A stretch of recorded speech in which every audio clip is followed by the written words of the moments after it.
Undius Kogoya kabur tinggalkan jasad, tangan kanan, di hutan, militer Indonesia pukul mundur OPM.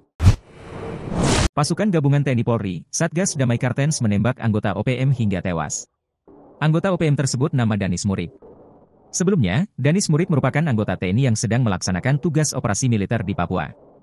Namun pada 14 April 2024, Danis Murib meninggalkan pos Moanemani Baru di distrik Kamu, Kabupaten Dogiai. Danis Murib meninggalkan tugas dan bergabung menjadi anggota OPM. Mirisnya, di saat pasang badan demi para panglima kabur dari kejaran militer Indonesia, jasad Danis Murib justru ditelantarkan OPM di tengah hutan. Dikutip dari tribunnews.com, peristiwa itu terjadi saat Satgas Damai Kartens melakukan pengejaran terhadap anggota OPM pimpinan Undius Kogoya.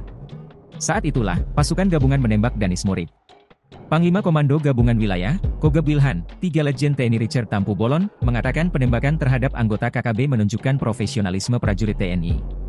Menurutnya, penembakan ini berdampak positif menjaga stabilitas keamanan di wilayah Papua. Dikutip dari Tribun Papua, jasad Danis Murib ditelantarkan OPM begitu saja dengan kondisi luka tembak di bagian dada, memar di beberapa tubuh, dan luka terbuka di punggung. Hal itu disampaikan oleh Kasatgas Humas Ops Damai Kartens 2024, AKBP Bayu Suseno. Ia mengatakan jasad Danis Murib ditemukan saat petugas gabungan melakukan penyisiran. Danis Murib merupakan terduga pelaku penembakan terhadap seorang warga sipil bernama Rusli.